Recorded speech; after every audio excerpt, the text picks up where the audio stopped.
Pessoal, vamos dar sequência aqui à nossa aula de escatologia e estamos caminhando já para o fim da matéria, abordando agora a questão aí da última taça, a sétima taça, conforme foi lido no vídeo passado. O sétimo anjo derramou a sua taça no ar e saiu grande voz do templo do céu, do trono, dizendo: está feito, ou está consumado, né? Novamente essa palavra é nos mencionada aí no texto sagrado. Primeiro, quando Cristo consumou a sua obra na cruz do Calvário, e agora quando é consumado o derramamento da ira de Deus sobre a besta e sobre seus adeptos. E houve vozes e trovões e relâmpagos e um grande terremoto como nunca tinha havido desde que há homens sobre a terra. E tal foi esse grande terremoto. E a grande cidade fendeu-se em 3 partes, e as cidades das nações caíram. E da grande Babilônia se lembrou Deus para lhe dar o cálice do vinho da indignação da sua ira. E toda a ilha fugiu, e os montes não se acharam. E sobre os homens caiu do céu uma grande saraiva, pedras do peso de 1 talento, e os homens blasfemaram de Deus por causa da praga da saraiva, porque a sua praga era muito grande. Eis aí a descrição da sétima taça da ira de Deus e a destruição do anticristo e seu governo, né? Já o abalo que Deus traz sobre eles, e na sequência a destruição no evento da guerra de Armagedon, tá certo? No evento da guerra de Armagedon.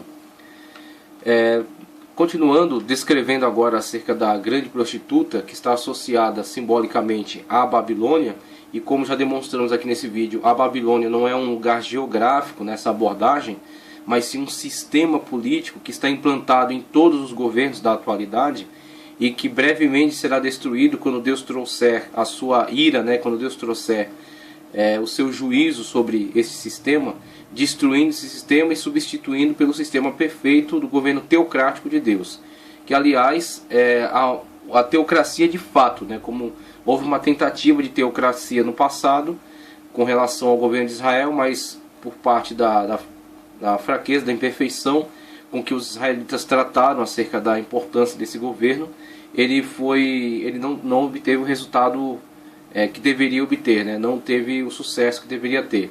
Então fracassou aquela teocracia, tanto que o povo a substituiu pela monarquia, e a monarquia dando início com Saul, depois estabelecendo-se Davi, e Deus fazendo um pacto com Davi, um pacto de uma aliança eterna com Davi, que na nossa abordagem dispensacionalista enxerga a concretização desse pacto para o milênio, quando então Israel governará de fato, né, conforme aquilo que Deus planejou para eles. Então veremos aí o Senhor Jesus Cristo como o descendente de Davi, o Messias, a raiz e geração de Davi, que reinará no milênio, estabelecendo tanto Israel em toda a sua extensão geográfica, conforme apontada pelos profetas, e também instituindo a igreja como reis e sacerdotes neste governo milenar, esse governo teocrático de Cristo Jesus, quando ele regerá as nações com vara de ferro. Então veremos então a queda do sistema Babilônia, o sistema Babilônia que está implantado no modus operandi de todas as nações da atualidade. Então vemos aí nesta parte a descrição acerca da prostituta, que é o sistema religioso, né? não só religioso, mas sistema religioso e político, né? É uma mescla dessa forma de atuação, influencia tanto por meio de religião quanto por meio de propostas, ideologias políticas, mas todas motivadas por essa mesma inspiração. E o anjo me disse: por que te admiras? Eu te direi o mistério da mulher e a besta que a traz, a qual tem 7 cabeças e 10 chifres. A besta que viste foi e já não é, e há de subir do abismo, e irá à perdição. E os que habitam na terra, cujos nomes não estão escritos no livro da vida, desde a fundação do mundo, se admirarão vendo a besta que era e já não é, mas que virá. Aqui o sentido: quem tem sabedoria, as 7 cabeças são 7 montes, sobre os quais a mulher está assentada, e são também 7 reis, 5 já caíram, e um existe, outro ainda não é vindo, e quando vier convém que dure um pouco de tempo. E a besta que já era e não é ela também o 8º, e é do 7 e vai à perdição. E os 10 chifres que viste são 10 reis, que ainda não receberam o reino, mas receberão poder como reis por 1 hora, juntamente com a besta, este tem o mesmo intento e entregarão seu poder e autoridade à besta. Essa é a descrição desse sistema satânico que está implantado na atualidade do mundo, que atuará com toda a sua plenitude na época escatológica, tá ok? E que será destruída pelo juízo, pela ira de Deus derramada nesta época. Vamos ver aqui um comentário do senhor Severino Pedro da Silva no livro Apocalipse, versículo por versículo, tá ok? Apocalipse, versículo por versículo, de Severino Pedro da Silva, editora CPAD, tá certo? Editora CPAD. Então vamos ver aqui o que ele fala na página 219 acerca da Babilônia ainda, tratando ainda acerca da Babilônia, capítulo 17. A grande prostituta, nos capítulos 17 e 18 deste livro, nas 7 visões da condenação da grande Babilônia, são vistos 2 sistemas se combinando entre si: Babilônia, política e religiosa, e literal e comercial. A primeira sendo descrita no capítulo 17, a segunda no capítulo 18. Primeiro no capítulo 17, segundo no capítulo 18. As predições bíblicas têm cumprimento a curto ou a longo prazo. Portanto, nos últimos dias, que são dias da ira tanto humana quanto divina, veremos o aparecimento tanto de um império político, a federação dos 10 reis escatológicos, os 10 chifres da cabeça da besta, né? E que entregam a ela o seu poder por 1 hora. Então vemos nisso aí como uma reunião plenária e uma votação pela eleição do comandante vamos dizer assim, do representante total desses poderes, né? Esses poderes transmitidos a ele, estabelecendo assim como que um rei tirano, né? Como que um governante único, um déspota, né? Os últimos dias, o aparecimento tanto de um império político, federação dos 10 reis escatológicos, controlado pelo anticristo, versículo 13.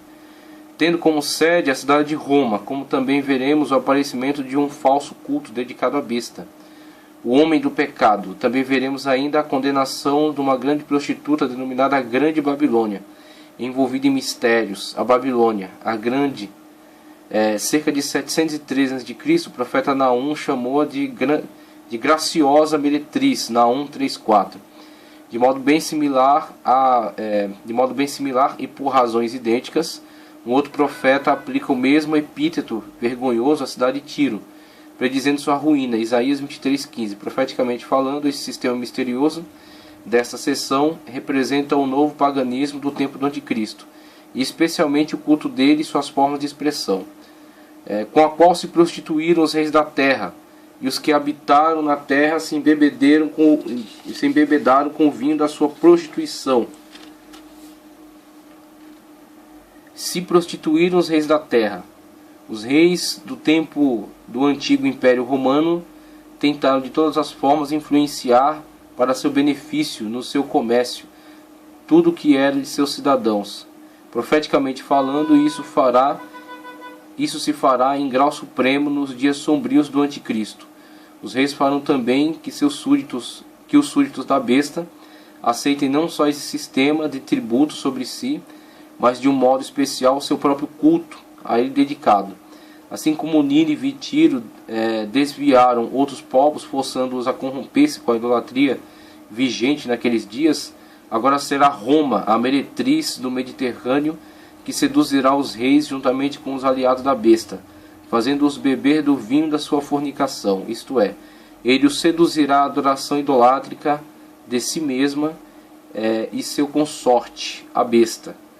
Então temos aí alguns apontamentos do pastor Severino Pedro acerca do comportamento dessa meretriz e o alcance da sua influência, como abrange tanto as questões políticas, a questão de todos os sistemas envolvidos nesse sistema da Babilônia, que será enfim destruído, como também o sistema religioso, e vemos que é descrito em relação a esta meretriz que se assenta sobre a besta. Então temos aí a sobreposição de simbologias, tanto com relação à besta, tá certo? Que está muito envolvida com a questão do anticristo, de Satanás, a tríade satânica, né? Vemos a besta que sobe da terra, a besta que sobe do mar, a besta que sobe do mar sendo o arquétipo do anticristo, e o anticristo sendo o Messias de Satanás. E vemos aí a besta que sobe da terra, o falso profeta, o João Batista do falso Messias, né? Então temos aí a inter-relação entre essas simbologias, e a meretriz aqui colocando como um elemento catalisador de todos os povos em torno deste culto.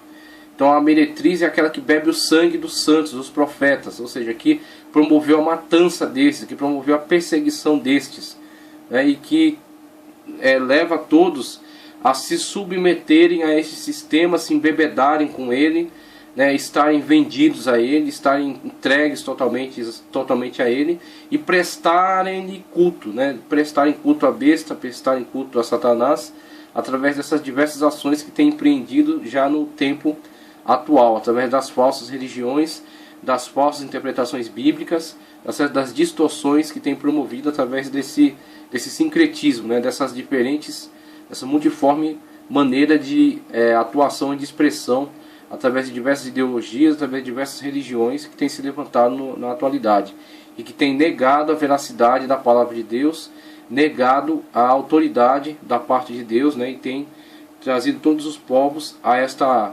ação, a esta oposição em relação ao Senhor e à sua verdade, a salvação em Cristo Jesus.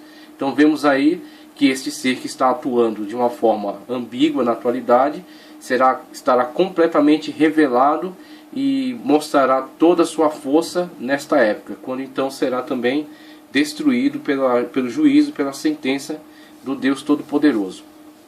Então esse quadro abaixo aqui foi só para fazer menção acerca da besta, né? A besta que era, e a besta que era e já não é, ela também é o oitavo, e é do 7 e vai à perdição. Então novamente a gente coloca esse sistema e a cooperação entre todos os personagens. A besta com relação ao anticristo, a prostituta com relação à falsa religião que lhe está submetida nesta época. E aí vemos na continuidade tratando especificamente acerca da queda de Babilônia. Então João no Apocalipse nos descreve o regozijo por parte dos seres celestiais e o terrível impacto que isso terá sobre todos os reis que a ela estavam vinculados e as populações que se beneficiavam aí da sua riqueza durante esta época aí do tempo escatológico da grande tribulação. Então em Apocalipse 17, 18, 19, 1 ao 10 temos trechos em que João trata acerca da queda da Babilônia. E vemos aí nesse texto que está em tela, quando diz: E os reis da terra se prostituíram com ela, e viveram em delícias, a chorarão e sobre ela prantearão, quando virem a fumaça de seu incêndio, e estando de longe pelo temor de seu tormento, dizendo: Ai, ai, daquela grande Babilônia, aquela forte cidade, pois numa hora veio o seu juízo, e sobre ela choram e lamentam os mercadores da terra, porque ninguém mais compra suas mercadorias. E aqui ele traz uma descrição muito interessante. Dentre aquilo que é colocado aí, a gente vai representar aqui com algumas imagens, mas vemos uma descrição de toda a gama de produtos, de materiais que são interessantes à Babilônia, tá certo? Que são alvo do seu comércio e que são manipuladas, tá certo? Por meio aí por meio do seu comércio, né? Por meio do seu interesse, e que são fruto, né? São com o que ela compra e com o que ela mantém atraídos todos esses que participam do seu sistema. Então esses que se vendem para a Babilônia, por que se vendem? Por que interagem com ela? Por que se submetem a ela? Porque se beneficiam desses produtos e são eles também para ela um produto. Então a Babilônia com tudo comercializa, tá certo? Tudo se compra, tudo se vende, e ela faz, por meio desse comércio, promove a sua prostituição, envolve todos dentro dessa sua mentalidade. Então esse sistema de Babilônia, essa transformação da Babilônia de um espaço geográfico e político para um sistema, ela promove exatamente esse tipo de comportamento. Esse tipo de comportamento que coloca o comércio, coloca o prazer humano, coloca a cobiça, a concupiscência, o desejo, o pecado humano como o cerne de toda a sua atuação. Tudo gira em torno do prazer. Mercadorias de ouro e de prata, e de pedras preciosas, e de pérolas, e de linho fino, e de púrpura, e de seda, e de escarlata, toda a madeira odorífera, todo vaso de marfim, todo vaso de madeira preciosíssima, de bronze e de ferro, e de mármore, e canela, e perfume e mirra, e incenso e vinho, e azeite, e flor de farinha, e trigo, e gado, e ovelhas, e cavalos, preste atenção, e corpos e almas de homens. Tudo torna-se um produto para a Babilônia. Esta é a mentalidade da atualidade. São essa postura que você vê nos comerciais. Os momentos de felicidade são um produto. Os sonhos são um produto. Os desejos são um produto. Tá certo? O vício é um produto. Os maus costumes são também um produto. Tudo torna-se um produto para o comércio e tudo pode se transformar em uma mensagem atrativa através dos meios de comunicação e através das mídias, tanto de entretenimento quanto de propaganda. Tá certo? A propaganda consegue sintetizar esta ideia, ela consegue se tornar quase que como um púlpito onde Babilônia prega a sua mensagem. Então as pessoas estão completamente entregues, vendidas a este comércio, elas usufruem desses comércios, desses produtos, elas se vendem para buscar isso, elas fazem disso o propósito da sua vida. Inclusive tem igrejas que abandonaram o foco da pregação da salvação em Cristo Jesus pelo foco da pregação da aquisição de bens e também da manipulação para usufruírem, para extorquirem dessas pessoas aquilo que é do desejo, que é do intento delas. Então as pessoas vão até estes cultos querendo investir 100 e tirar 1000, querendo comprar rosa ungida, querendo comprar mezuzá, querendo passar em vale de sal por 318 pastores, por porta, martelinho ungido, vassoura ungida, azeites para ungir tudo que é coisa dentro de casa, peças de roupa, foto. Elas entram por esses cultos, participam desse sistema, tá certo? Adquirem com interesse de também fazerem comércio e fazerem manipulação com relação a Deus. A partir da aquisição desses objetos, manipular Deus para obterem dele aquilo que desejam. Com isso, a igreja foi transformada num grande mercado. A igreja foi transformada num grande mercado. O evangelho é um produto. O evangelho foi vendido dentro destas denominações. Tá, ok? Essas denominações estão dentro do sistema Babilônia. Essas denominações que pregam a teologia da prosperidade, a maldita teologia da prosperidade, estão dentro do sistema de Babilônia. Elas fazem das pessoas um produto. Não é uma igreja que incentiva a questão da família, sendo os membros um corpo e Cristo a cabeça, sendo então todos participantes de uma mesma família, membros de um mesmo corpo. Eles não são membros, eles são amigos, tá certo? Eles são participantes, colaboradores, eles são simplesmente uma comunidade, mas não são uma família. Eles entram ali, investem tempo, investem dinheiro, adquirem produtos, tá certo? Se engajam dentro de campanhas e esperam receber o dobro, o triplo, tá certo? Eles esperam receber o seu lucro, tirar o lucro daquele investimento. É como uma bolsa de valores. É como um grande mercado, é como uma bolsa de valores. Assim Babilônia tem entrado dentro das igrejas. E aí temos igrejas que não têm mais o foco na pregação acerca da mensagem da salvação.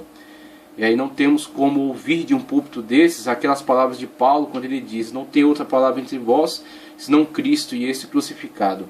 Ou quando Paulo diz assim: se temos com que comer, se temos com que vestir, estejamos satisfeitos, porque nada trouxemos a este mundo e certo é que nada dele levaremos. Então desse tipo de púlpito não se ouve esse tipo de palavra. A Bíblia é pregada, mas a Bíblia é naquilo que interessa a eles. É uma Bíblia seletiva, é uma Bíblia selecionada. Somente a palavra que é do interesse deles, que concorda, que pode ser distorcida para concordar, tá certo que a Bíblia não concorda, mas pode ser distorcida para concordar com esse tipo de mensagem, imbuída por esse tipo de sentimento. E aí temos que a Bíblia não é pregada na íntegra. E aí temos esse problema com relação a algumas igrejas, esse espírito de Babilônia em algumas igrejas, e esse espírito de Babilônia que está no âmbito geral na sociedade. A sociedade movida pela cobiça, movida pelo interesse, movida pelo dinheiro, movida pela ganância, tá certo? Que através inclusive das ideologias de seleção natural, que saiu do âmbito dos animais, né? Do âmbito dos seres inferiores, e foi reinterpretada para ser aplicada dentro do âmbito das etnias humanas, né? Das sociedades humanas. Ela promove a ideia de que o maior, o melhor, o mais forte tem que superar, tem que vencer e tem que fazer, atender a toda a sua demanda, a todos os seus desejos, mesmo que para isso tenha que destruir outros, né? Tenha que passar outros para trás, tenha que se sobrepor, né? Impor a sua vontade a outros, mas atender a toda a sua demanda, a todo o seu desejo.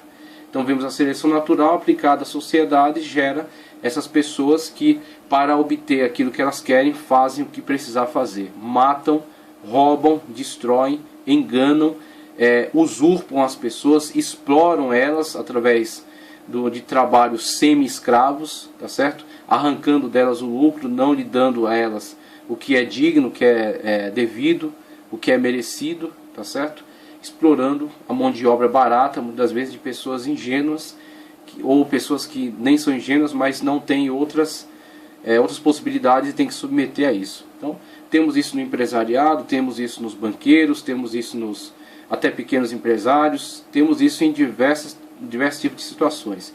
E o mesmo espírito de Babilônia, que incentiva os grandes que dominam sobre os outros, incentiva também a grande massa, que vive, gasta a sua vida, emprega todas as suas forças, vende todo o seu tempo para obter aquilo que era o seu desejo. O seu desejo que foi construído, foi alimentado por uma mídia que o ensinou esta cobiça.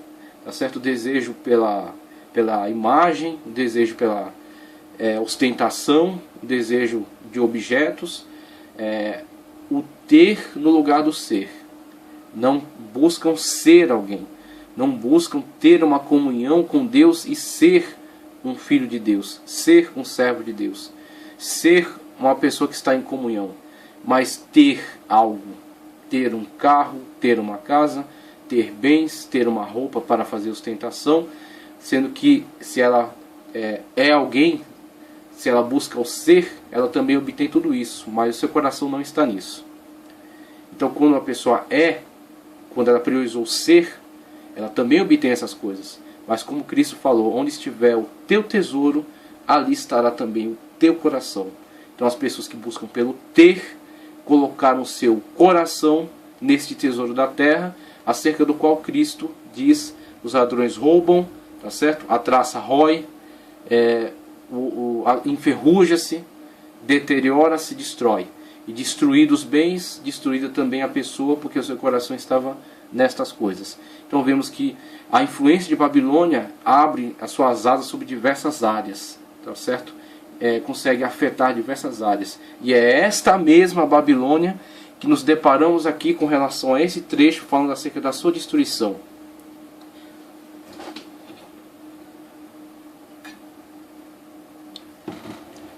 E o fruto do desejo da tua alma foi-se de ti, e todas as coisas gostosas e excelentes se foram de ti, e não mais as acharás.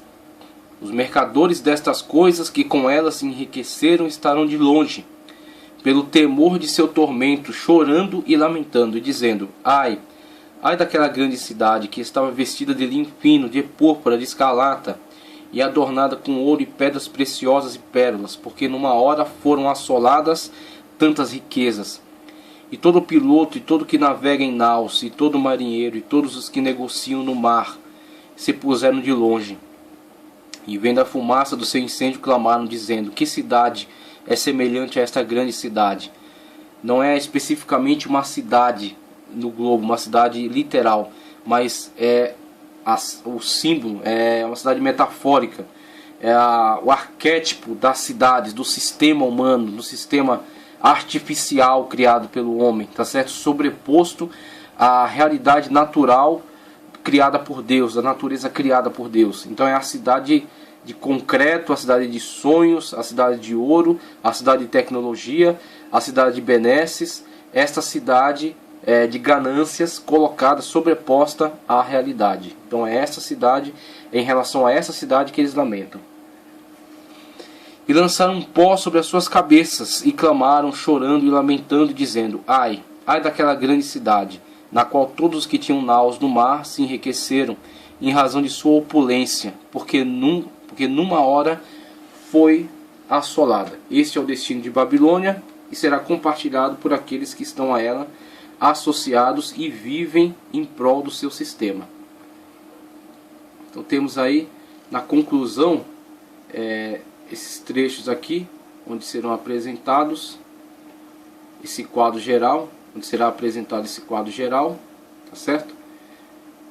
Então temos aí, a partir daquilo que já vimos, né, vamos ver mais detalhadamente nos próximos slides, mas a essa altura do que vimos lá na apresentação de todo o plano escatológico, já no capítulo 19, 11 ao 21, também 21 ao 6, tratar agora, depois do juízo das taças, né, final aí da grande tribulação, teremos aí a grande mobilização da besta, os exércitos que ela mobilizará para atacar, e o último grande ataque desesperado contra o povo de Deus, contra Israel, tá certo? E a visão dispensacionalista vê com grande importância e especificamente com uma certa singularidade a história de Israel para o tempo escatológico, tá ok? Não misturando com a história da igreja, como fazem os aliancistas, mas vendo Israel como algo singular e algo específico. Tanto que para o futuro o Apocalipse nos mostra uma grande investida do anticristo com Israel, contra Israel, especificamente contra Israel. Se Israel não fosse algo singular, não haveria necessidade de uma mobilização especificamente contra Israel, mas seria simplesmente a perseguição de uma forma mais ampla de todos os santos por todo o mundo. Agora, por que Israel e por que esta abordagem para o tempo futuro? Porque Israel tem uma história específica diferenciada da igreja. Então, nesse quadro geral, vemos aí a questão do arrebatamento, apresentada aí a primeira e segunda ressurreição, a parte da grande tribulação, como vimos aí, primeiro período de 3 anos e meio, passo a passo. Segundo período de grande tribulação, acabamos de ver aí as taças da ira de Deus e a queda de Babilônia. Haverá a organização dos exércitos para marchar contra Israel no evento denominado a Guerra de Armagedon. Tá certo? Na Guerra de Armagedon, exatamente aquilo que vamos tratar aqui. A vinda, a chamada parousia, a vinda de Cristo juntamente com a sua igreja para libertar Israel desta opressão, para salvar Israel deste grande ataque empreendido pelo anticristo. A guerra do Armagedon, conforme a apostila, nos diz o seguinte: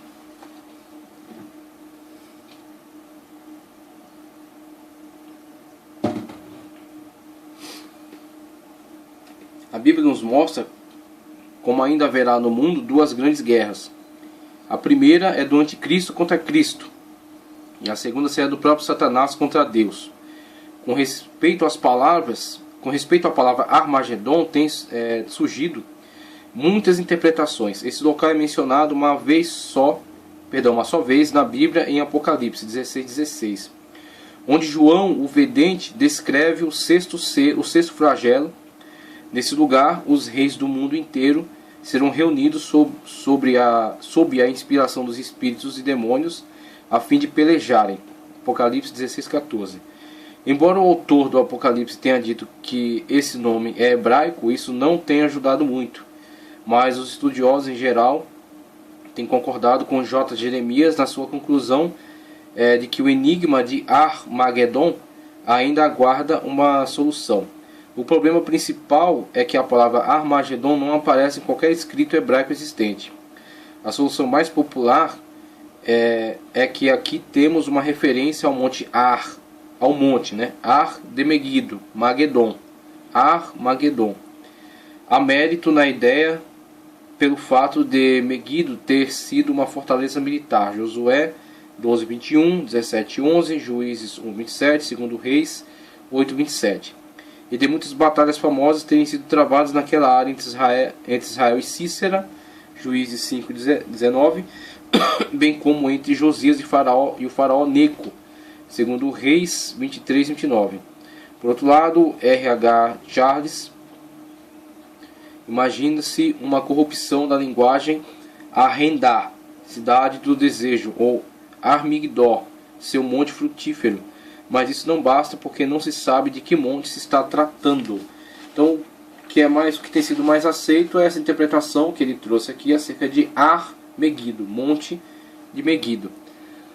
O certo mesmo é que o termo Armagedon está ligado às guerras multinacionais.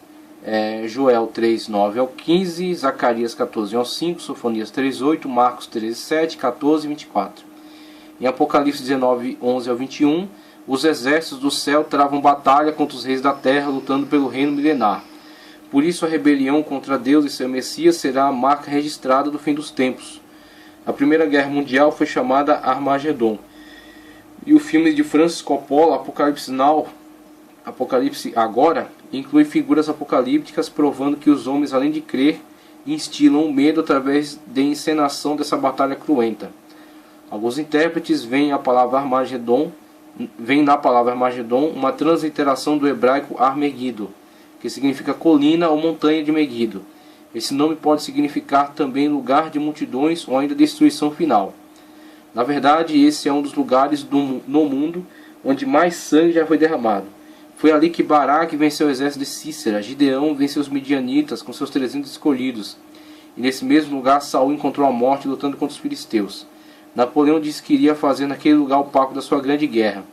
A batalha do Armagedon será o encerramento da grande tribulação. O anticristo, a besta, convocará todas as nações do mundo para neste lugar destruir toda a nação de Israel. Mas no prelúdio desta batalha, Israel se converterá a Cristo em escala nacional. Zacarias 12:10, 13:1, Isaías 4:3, Romanos 9:29, 11:25 a 27. Nesse dia haverá uma mortandade tão grande que o vidente João viu um anjo convidando as aves do céu para um grande banquete. Apocalipse 19:17 ao 18. Essa é a conclusão da guerra, da batalha de Armagedon. Os exércitos se reuniram nesse lugar para a destruição do povo de Israel, uma forma de tentar atingir a Cristo em vista dos juízos que já foram derramados, e a grande vitória de Cristo juntamente com a sua igreja, que virá em socorro a Israel, a certa imposição dessa grande derrota, o anticristo, sendo a besta que sobe do mar, o anticristo, a besta que sobe da terra, falsos profetas, lançados então no lago de fogo, aqueles que inaugurarão o lago de fogo. E o Satanás amarrado por 1000 anos, durante os quais haverá o milênio, a teocracia suprema, o governo de Cristo sobre a terra. E aí vemos o texto que diz: E vi o céu aberto, e eis um cavalo branco, e o que estava sentado sobre ele chama-se Fiel e Verdadeiro, e julga e peleja com justiça, e os seus olhos eram como chamas de fogo, e sobre a sua cabeça havia muitos diademas, e tinha um nome escrito que ninguém sabia senão ele mesmo, e estava vestido de uma veste salpicada de sangue, e o nome pelo qual se chama é Palavra de Deus, e seguiram-nos os exércitos do céu em cavalos brancos, vestidos de linho fino, branco e puro, e da sua boca saiu uma aguda espada para ferir com ela as nações, ou seja, pela sua palavra, né? E ele as regerá com vara de ferro, e ele mesmo é o que pisa o lagar do vinho do furor da ira do Deus Todo-Poderoso. E no manto e na sua coxa tem escrito este nome: Rei dos Reis e Senhor dos Senhores. Este é o Senhor que imporá essa grande vitória na batalha de Armagedon. E agora, tratando acerca do milênio, temos esse texto que nos descreve quando diz: E vi descer do céu um anjo que tinha a chave do abismo e uma grande cadeia na sua mão, e ele prendeu o dragão, a antiga serpente, que é o diabo e Satanás, e amarrou por 1000 anos, e lançou no abismo, e ali o encerrou, e pôs selo sobre ele, para que não mais engane as nações, até que os 1000 anos se acabem. E depois importa que seja solto por um pouco de tempo, e vi tronos, e assentaram-se sobre eles. E foi-lhes dado poder de julgar, e vi as almas daqueles que foram degolados pelo testemunho de Jesus e pela palavra de Deus, e que não adoraram a besta nem a sua imagem, nem receberam sinal em suas testas, nem em suas mãos, e viveram e reinaram com Cristo durante 1000 anos. Veja aí a conclusão da primeira ressurreição.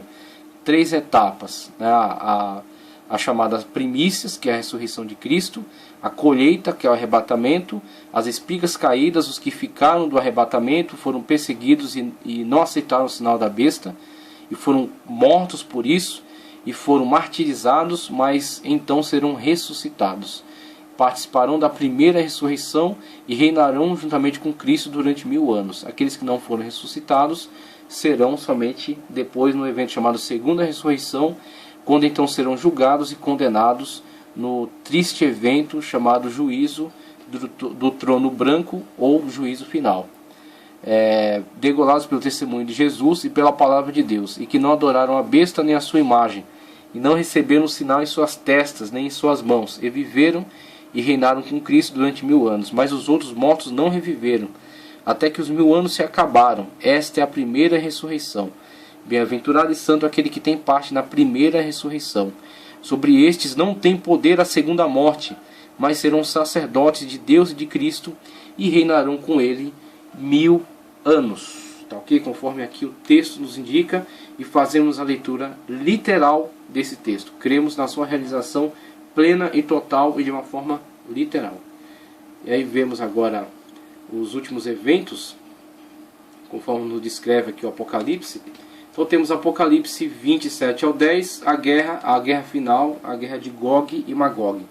Como vimos na descrição anterior, a guerra de Armagedon encerra o período escatológico da 70ª semana, com a grande tribulação e o derramamento das 7 taças da ira de Deus, a reunião dos exércitos, a guerra em Armagedon, tá certo? E a parousia, a vinda de Cristo com a igreja, com a derrota de Satanás.